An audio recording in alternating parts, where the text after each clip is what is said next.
Frank J. Avella with the Contending. Ainsley Melham is making quite the splash as Dwayne, the jazz-loving beau of Betty Boop in Boop the Musical. It's his first time originating a role on Broadway. Welcome, Ainsley. Thank you, Frank. Thanks for having me. Thanks for being here. I want to start with you have a show-stopping number called She Knocks Me Out, which honestly knocked me out. It knocks it out of the park, it knocks it out of the theater. I want you to speak a little bit about how that song came about and what it means to you. Firstly, thank you. That's very kind. I'm glad you like it so much. That song actually wasn't in the iteration of the show when we took it out of town in Chicago. So when we first opened in Chicago, the song wasn't there, and then the creatives had a bit of a chat and thought, "Gosh, we need to hear from Dwayne." You know, after Betty and Dwayne have a sort of a little tiff at the top of the second act, and before they resolve and come together towards the end of the act, we need to hear from Dwayne and hear what's going on in his head and why this woman means so much to him. So then they sat down and wrote "She Knocks Me Out." David Foster and Susan Birkenhead wrote the song on a Sunday, and then I learned it on a Monday. We rehearsed on Tuesday, and then it was in the show by Wednesday and Thursday. So it was a really quick turnaround, but it quickly became one of my favorite songs to sing in the show, and I'm really excited. I'm really excited that it's still in the show, and then that it's soon to be released on the cast album. Wow, that's amazing. It's one of the best moments, I think, in a show filled with great moments. You and Thank Jasmine you. just blew me away. Such great chemistry. The audience reaction is through the roof. How has that been for you guys each evening? Yeah, I mean, the audience reaction is so thrilling. To end a show where everyone's on their feet, smiling, singing along because we have that beautiful bouncing ball and the lyrics of our song in the background. So everybody has the chance to sing along. It's really a thrilling feeling. And then everybody leaves the theater. We see them at stage door with the biggest smiles on their faces, and they say just how much fun they had, which I think is so important and so great to hear. In this climate where fun is sometimes a little bit hard to hard to come by. So to have 2.5 hours of it in the theater is awesome. And Jasmine and I, Jasmine's a powerhouse, and working with her is a joy every day. And we get on so well off stage as well as on, and I think that serves the joy and our relationship in the show. It always helps. Yeah. Mm-hmm. And it's such a joyous musical, but the thing I really, really loved about it is I think it also has something to say about the world we're living in. It's not hit you over the head, but it's there. Yeah, definitely. It's subtle, but there is a thread that runs through the show, and um, some of the most poignant moments, it's sort of was just a wonderful coincidence. When we're in Chicago again, and we had this thread storyline through the show about this sort of corrupt mayoral character, and then his right hand woman who sort of comes up and ends up, pushing him aside essentially and stepping in for him. All of that, political stuff with Biden and Kamala, all of that hadn't happened yet. And so now we have that in between Chicago and Broadway. And so it feels all of a sudden so much more poignant. But as you say, it's not overt in the show. It's just a little nod, and we try and do it through comedy and share some really important messages through the joy of the show. Uh, Ainsley, speak a little bit about how you first boarded the Boop train, basically, and also the creative process and were there significant changes from Chicago to Broadway? Yeah. So I didn't really know much about the project until I returned back. I was in Australia for a little while, but came back to the States at the top of 2023. And that's when they were auditioning for the project. Mind you, this project had been in development for over 15 years, close to 20 years, since Bill Haber, our producer, sort of had the idea that we need to make a musical about this icon. So I sort of came on pretty late in the process, auditioned in March of that year, and secured the job, and then came on for the out of town and for Broadway. And Dwayne, when I first got the script, this very grounded, real character that's meant to exist in New York in 2025, and he's meant to represent the real world against Betty's cartoon world. And as the show goes on, they're sort of they meet in the middle. Betty becomes more real, and Dwayne sort of steps into himself and becomes more cartoonish in a way. He sort of learns to be a little bit more extroverted, um, and advocate for himself. But I guess the joy for me in working with the blank slate was to pour so much of my inspirations into Dwayne. Those old Hollywood leading men like Gene Kelly and Fred Astaire and Donald O'Connor. And I thought that was such a great inspiration because it speaks to Betty's world. It speaks to Betty's black and white world of the 20s and 30s. And so then, even if it's not spoken about in the show, as actors, we know that Betty and Dwayne sort of share this nostalgia for that time. But in terms of great changes coming to Broadway, the top of our second act we didn't have before we got to Broadway. That wonderful number where we do a great trick with the costumes, black and white color on each side, and they flip. We didn't have that number in Chicago, and yet now here on Broadway, it's one of our audience's favorite moments in the show. It's a great number, and I'm a film lover, so it's like a salute to the old black and white days. I would throw Mm, Sinatra in there too, by the way. There's little yeah, elements of him. truly. Sinatra, Dean Martin, Nat King Cole, all of these dancers and vocalists that I listened to growing up, it informed so much of my sound. And even someone more contemporary, Michael Bublé, who David Foster has produced. So for young Ainsley to have listened to Michael Bublé and these beautiful artists and sort of shaped his sound around those voices, and then to step in a room with David Foster, it's pretty incredible. Well, Yeah. what's interesting about Dwayne to me too is he's the audience's in Mm. into that world. It's tricky. It's tricky to find that right tone, and yet you have. Yeah, that was always something that was in my mind from the very beginning, was how to pitch the performance, because it has to stand up against Betty Boop. It has to stand up against Jasmine's astounding performance and that very buoyant and cartoonish energy.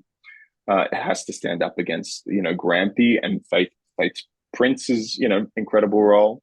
But it also has to represent, as I said before, part of the real world, and like you mentioned, has to be an access point for the audience, something Yeah. relatable and something they know. And there definitely were moments where I thought, oh gosh, I'm not doing enough, or I'm not, um, it feels too stripped back in this world. But I think we found the balance. I hope. I think you guys did find the balance. It's so funny because when Yeah. you first appear at Comic-Con, not Mhm. giving anything away, it's early in the musical. Mhm. One gets the impression that you're going to be, maybe one of those antagonistic New Yorkers and non-believers. And Uh-huh. I love that the musical did not go in the obvious direction. Yeah, well, as he says, he comes into the scene and Dwayne says, "Oh, this is not really my thing. I'm just here to pick up my little sister."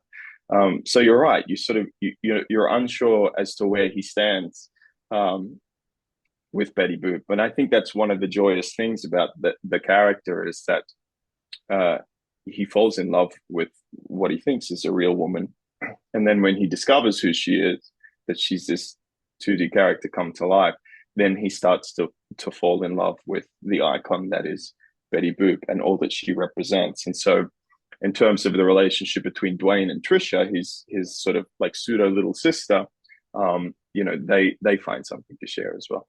Yeah. So let's talk about young Dwayne. Young Dwayne. Oh my God, young Ainsley. You brought him up Yeah. earlier. You grew up in a Uh, small town in Australia. When did you know that you wanted to be an actor, a musical theater performer? yeah. Look, I grew up dancing from when I was very young. Mum and dad put me into dance lessons when I was about 3 or 4, because I was a kid that was always like bouncing around to music. So dance and then singing and acting was always a part of my life. Um, I don't think even though I always wanted to pursue it and I loved it, I didn't realize that there was a path to it. I think until very late in my schooling, in high school, in those graduating years, I had a wonderful drama teacher who said to me, "Look, I can see you have a passion for this, and you're really great, and these are the paths that you can take." And she said to me, pick an Australian actor or an Australian performer that you love, and have a look what they did with their career, and we can maybe try and model it off that. And so we picked Hugh Jackman of all people. Hugh Jackman went to Whopper, and so I applied for Whopper and was lucky enough to get in. So we studied there together. And then Hugh Jackman, early on in his career, was part of the wonderful production of Oklahoma. And so he had his main stage debut, in that show, and mine was Aladdin. So we were sort of like trying to chart, and you not emulate it exactly, but use it as inspiration. So now I'm just waiting for my big movie role. It'll come. It's nice to hear Yeah, that you want to do film because yeah, Jackman is appearing in a play later this month here in New York. uh-huh, It's yes. exciting. Yeah, and that's one of the things that is so thrilling and so inspiring about his career is that he moves through between mediums, so effortlessly and so often obviously to keep himself creatively fulfilled, but and challenged. And it's exciting to see him on screen and then on stage. Did you have a favorite old Hollywood film growing up? Um, Yes, many. But there's a film called Swing Time with Fred Astaire and Ginger Rogers, black and white film. Um, I think that was definitely on repeat at home because it's got a fabulous dance number towards the top where Ginger Rogers is a dance teacher, and Fred is sweet on her, so he applies to have a dance lesson and pretends that he can't dance, and then they sort of get into a bit of a tiff, and the manager comes in, and Fred says, "No, no, don't worry, she's doing a wonderful job." And then they do this dance together, and he surprises her, that he can actually dance very well. So it's like a sweet and funny little conceit. But yeah, that's one of my favorites. It's a great film. It's a great film. Mm, Ainsley, you haven't been on Broadway since Aladdin. That's correct, right? that's right. Yeah. So what has this experience been like, and how has it differed from that experience? Yeah. Well, I've been a part of amazing shows: Aladdin, Wicked, Pippin, R&H's Cinderella, like these big, beautiful musicals. Um, but I have always, I guess, stepped into a show, or the show travels from the US once it premieres to Australia, and we recreate it. So there's always been a blueprint for me, um, which is wonderful and thrilling as an actor, and especially as a young actor, it's great to have some guidance. But I think then when this opportunity came along, and why I was so excited was because I sort of was feeling like, oh, I think I am now ready to step into the phase of my career where I have something to say, or I feel like I can have something to offer. And so I guess this differs in that I get to have a voice in who Dwayne is. I get to have a collaboration with Jerry and David and Bob and Susan. And we sat down and had conversations in the room about not things that maybe end up in the script, but at least things that we know as creatives that inform moments in the show about Dwayne. Um, and so now to think that becomes the blueprint, if this show travels anywhere else, is quite a surreal thing for me. Yeah. It's amazing. Other actors are now going to be filling your shoes. Right. Uh, Right. um, this whole frenzy, with publicity and all that, and especially with Tony season, Mm. how has that been for you? Because I know it can be a little crazy. Yeah, it can be crazy. You open the show close to Tony's. There's a lot of talk about ticket sales and grosses and performances and awards and all of that sort of thing. Um, I'm trying my best to really leave that aside, even though, here we are and we're doing the press and that's important. But outside of that, I'm trying to put it aside because whether the show runs, for a modest time or a very long time, uh, I want to try and enjoy the experience. And this show is so joyful to perform. I'd hate to spend the time, worrying about, are we going to close? Is it going to be nominated? All of those things, great things and wonderful things if the show runs and if we do garner some awards. But if not, we're bringing magic and joy to a house full of people every night, and that's really what our first job is. And if there's any justice, it will, trust me. Uh, Yeah, thank you. I wanted to ask you about you've appeared on stage in The Normal Heart. You were in Spider-Woman. Hmm. So, Hmm. I mean, you're not just locked in that musical theater world. Yeah, back home in Australia, that was one of the things that I was really conscious of. For every big main stage commercial, musical that we did, I wanted to do something that pushed against that. And so that's where The Normal Heart and Spider Woman and even Merrily We Roll Along, there was a production of that back home, more of an independent scale. Um, to do shows where I can show a little bit more diversity and show the breadth of skill, because I love being in, I love being in shows like Aladdin and Wicked and those big productions. But it's also thrilling to to not always have dance to lean on, or to have to, like, particularly with The Normal Heart, to not have dance or song to lean on and just stand up there as an actor, and breathe into this piece. So I hope that's something that I can continue here in New York. And speaking of you being here in New York, what is your routine like? I mean, you have 8 performances a week. It can't be easy. And part two question is, have you had any time to see anything else that's running right now? Mm-hmm. um, yeah, it's not easy, but I usually start my day with a swim. I have a beautiful pool in the bottom of the gym that I'm at, and I love to swim, so I go down there and do my laps. That's my version of the gym. It's like an um, uh, easy way to kick off the day for the body. Um, so I usually start my day with that, and I'll admit, at this time, while the show is opening and we're moving to awards and all of that, I life outside of the show is very quiet, Mm. just to get through this period, and then I'll start to explore what sort of life I can add on top of our usual schedule. But in terms of seeing other shows, what have I seen?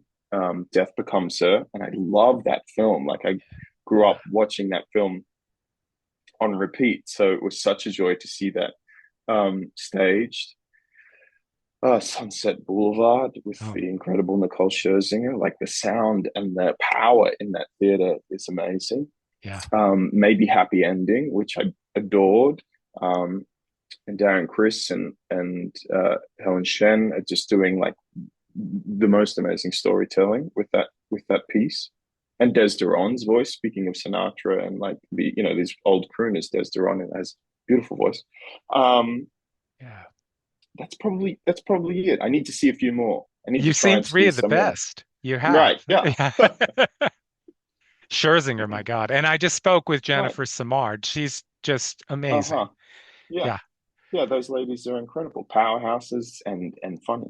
Funny, Yeah. funny ladies. Yeah. Well, you fit right into the world, Ainsley. It's a great Thank you. performance. It's such an incredible show. Thank you for taking the time out to chat with us today.